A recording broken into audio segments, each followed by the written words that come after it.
Hello दोस्तों, और मैं आपके सामने उपस्थित हूँ एक फ्रेश टॉपिक लेकर। और यहाँ पर हम समझेंगे कि भारत के साइबर सिक्योरिटी में क्या कुछ कमियां हैं और उन कौन से गैप्स को हमें पैच करना है, यानी हमें भरना है। क्योंकि आए दिन आप अपने अगल बगल के लोगों से भी सुनते होंगे कि किसी तरीके का फर्जरी हो गया, किसी के बैंक से पैसे उड़ा लिए गए, कोई इंपॉर्टेंट और क्रिटिकल इंफॉर्मेशन है वो कभी गायब हो जाती है। कभी सुनते हैं कि रैंसम वायरस आ गया है, तो कभी किसी के साइबर सिक्योरिटी को ब्रीच कर दिया जाता है। तो ये आए दिन होते रहता है और उसमें हमारे पड़ोसी मुल्कों का बहुत ज्यादा योगदान भी है।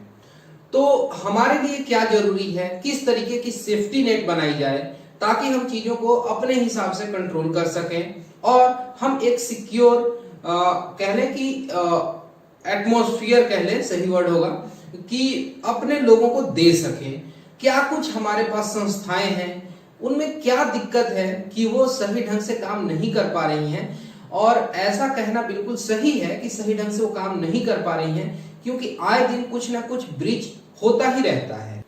तो सबसे पहले अगर बात की जाए कि साइबर सिक्योरिटी का मतलब क्या हुआ, तो साइबर सिक्योरिटी का साफ साफ मतलब है कि हमें प्रोटेक्ट करना है डेटा को, हार्डवेयर को, सॉफ्टवेयर को और जो भी क्रिटिकल इंफॉर्मेशन है।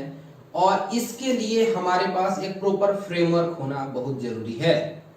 यानी किसी भी अनऑथोराइज सोर्स को अगर हम अपना इंफॉर्मेशन नहीं शेयर करते हैं, बचा लेते हैं खुद को, या वो हम इंडिविजुअल हो सकते हैं या एक ऑर्गेनाइजेशन हो सकती है, तो यही कहलाएगा कि ये साइबर सिक्योरिटी टर्म सही होगा। ओके, अब आपके स्क्रीन पर एक न्यूज क्लिप नजर आ रहा है और ये कोई छोटे मोटे न्यूज आइटम में का हिस्सा नहीं है, क्योंकि आप देख पा रहे हैं ये न्यूयॉर्क टाइम्स का स्क्रीनशॉट है, जहां पर ये बात बताई गई है कि जो मुंबई में ब्लैक आउट हुआ था, यानी पूरा का पूरा इलेक्ट्रिसिटी फेलियर हो गया था, उसमें चाइना का एक बहुत बड़ा हाथ था।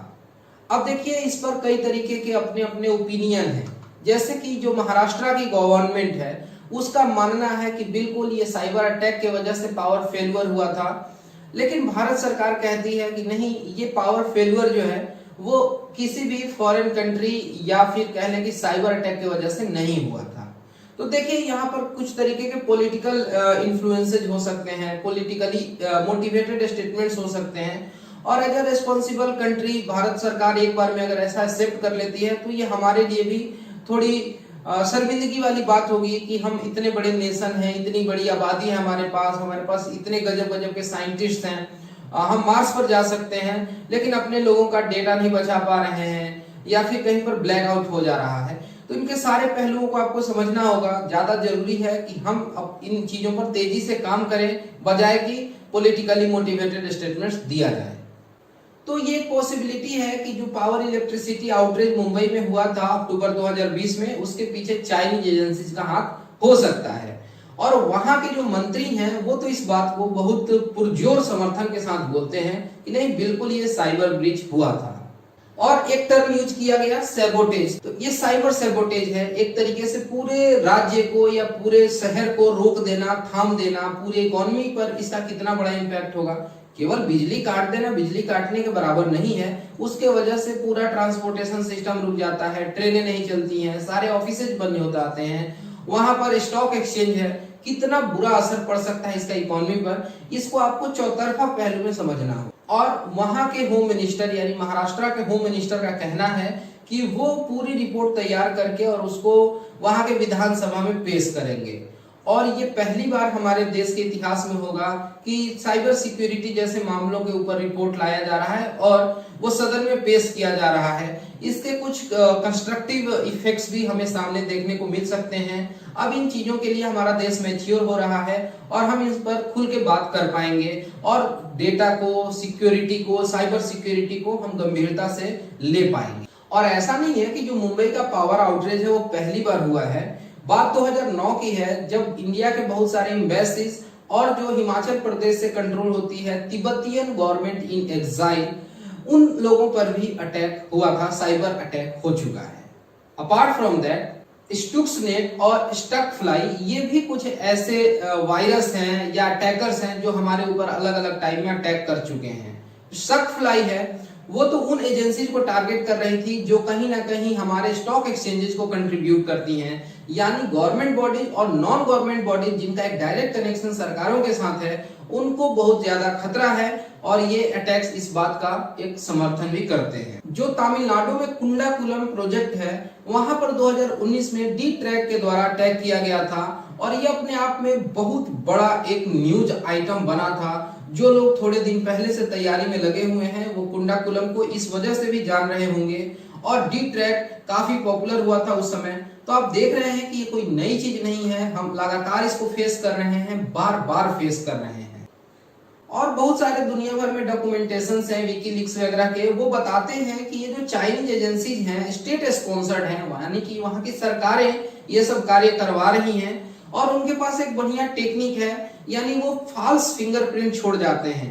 यानी कि साइबर अटैक तो खुद करते हैं लेकिन कुछ इस तरीके का इंप्रेशन बनाते हैं कि नहीं कोई फला देश है, कोई यूरोपियन कंट्री है या कोई कह ले कि एशियन कंट्री है या ऑस्ट्रेलिया, कुछ भी दूसरे देश का नाम ब्लेम कर दिया जाए और खुद मतलब अपना इस तरीके के दूसरे के एम्बिट में घुस के ब्रीच किया जाए, उसके प्राइवेसी को, उनके डेटा को चोरी किया जाए, उनसे कई तरीके के रैंसम्स मांगे जाए, लेकिन फॉल्स फिंगरप्रिंट देकर। तो इसमें भी वो काफी माहिर हैं और ये बातें बार बार खुल के सामने आती रहती हैं। अब हमारे देश में कौन सी संस्था है, तो देखिए हमारे पास है नेशनल सिक्योरिटी काउंसिल और इसके मुखिया जो हैं वो हमारे NSA हैं, यानी कि नेशनल सिक्योरिटी एडवाइजर, जो अभी के लिए हमारे हैं अजीत डोभाल साहब। तो ये काफी इंपॉर्टेंट पर्सन हो गए, काफी इंपॉर्टेंट पोस्ट हो गई और जो नेशनल सिक्योरिटी काउंसिल है, जो ये संस्था है, ये भी अहम रोल रखती है जब बात हमारे देश की होती है। और NSA ही चेयरपर्सन होते हैं नेशनल इंफॉर्मेशन बोर्ड के। और नेशनल इंफॉर्मेशन बोर्ड एक कमाल की संस्था है जो कि इंटर मिनिस्ट्रियल डेटा को कोऑर्डिनेशन करती है और साइबर सिक्योरिटी को लेकर अलग अलग मंत्रालय कैसे एक साथ काम कर सकते हैं सिनर्जी में, इसके लिए वो संस्था काम करती है।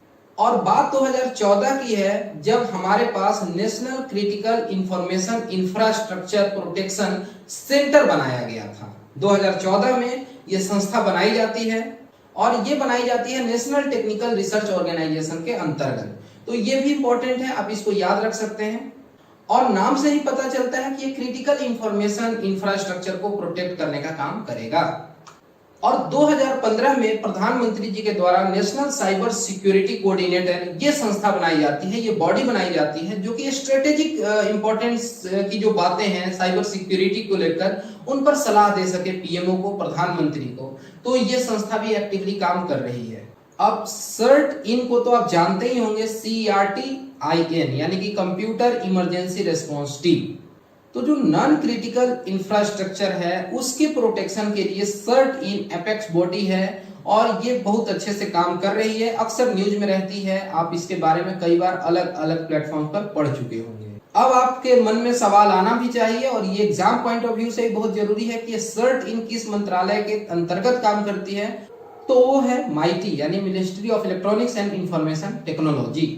अब देखिए जो हमारी आर्म फोर्सेज हैं तो उनमें ट्राइलैटरल जो सर्विसेज हैं उनमें ही सबसे आगे आती है हमारी जो मिनिस्ट्री ऑफ डिफेंस है उनके लिए, यानी जो तीनों हो गए जो हमारे संस्था हो गए, यानी कि आर्मी, एयरफोर्स और नेवी, इन सबको एक साथ लेकर चलने के लिए और वहां पर किसी भी तरीके का साइबर अटैक ना हो या कुछ ऐसा अटैक होता है तो उसके लिए हमारा देश तैयार हो, तो वहां पर कई तरीके के अपग्रेडेशंस किए जाते हैं एग्जिस्टिंग प्लेटफॉर्म्स में और वहां पर स्थापित किया जाता है डिफेंस साइबर एजेंसी ताकि बेहतर ढंग से हम चीजों को कोऑर्डिनेट कर सकें।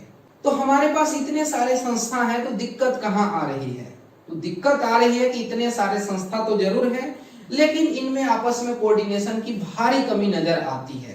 तो ये भी नहीं पता है कि किस बॉडी की कितनी अकाउंटेबिलिटी है, कितनी रिस्पॉन्सिबिलिटी है, इसका पेरिफेरी क्या है, ये सब कुछ निर्धारित नहीं है। वहां डुप्लीकेशन ऑफ एफर्ट्स होते हैं या काम टाला जाता है कि मैं नहीं कर रहा हूं, ये काम आप देख लो, कभी गृह मंत्रालय कहता है मैं देख लेता हूं, या यहाँ पर काम टाल दिया जा रहा है, यानी इफेक्टिव यहाँ पर इंप्लीमेंटेशन नहीं हो पा रहा है, भले ही हमने कई सारी संस्थाएं खड़ी कर रखी हैं।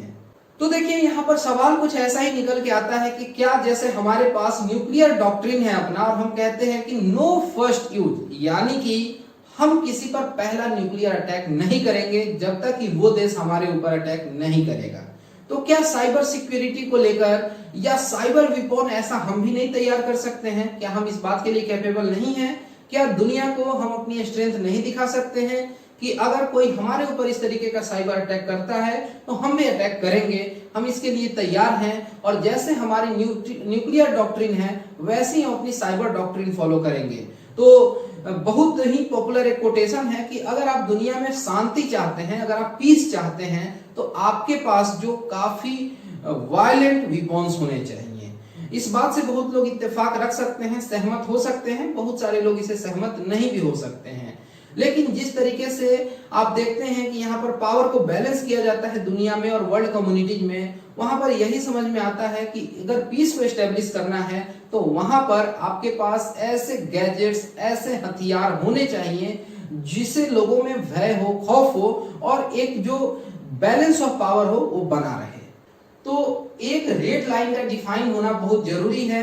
हमें पता हो कि हमारे पास क्या कुछ है, दुनिया भर के जो कंट्रीज हैं उनको पता हो और यहाँ पर हम काम कर सकते हैं अपने आप में अपग्रेडेशन करने का, कि किस तरीके से हम सिनर्जी ला सकें अपने एग्जिस्टिंग बॉडीज में, कहां पर हमें काम करने की जरूरत है, किस तरीके के रिसर्च एंड डेवलपमेंट पर फोकस करना है, यूथ को हम कैसे इंपावर कर सकते हैं, किस तरीके से एक स्कूलों में, कॉलेजों में खासकर डेटा प्राइवेसी को लेकर, डेटा लोकलाइजेशन के ऊपर हम चर्चा कर सकें। और हमारे देश में बहुत ज्यादा अभी नेसेसिटी हो गया कि जो भी रिकमेंडेशन है बीएन श्री कृष्णा कमेटी के, उनको सही ढंग से लागू किया जाए।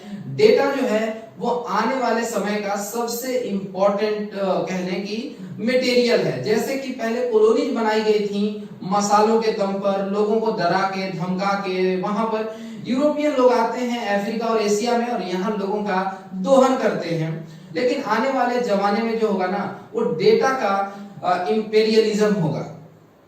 यहाँ पर कंट्री जो है एक दूसरे को कॉलोनी बनाने लगेंगी डेटा के बदौलत। अगर किसी का डेटा दूसरे के हाथों लग जाता है तो नीड है कि जब हम एक मजबूत और उभरता हुआ देश के रूप में खड़ा होना चाहते हैं तो हमें सारे आयामों पर काम करना होगा, सारे पहलुओं को टच करना होगा और अपनी डेटा सिक्योरिटी, प्राइवेसी को हम इग्नोर नहीं कर सकते हैं। यहाँ पर भी सरकारों को बहुत ज्यादा फोकस करने की जरूरत है। ओके, तो फिलहाल इस वीडियो में इतना ही। Thanks for watching and have a great day.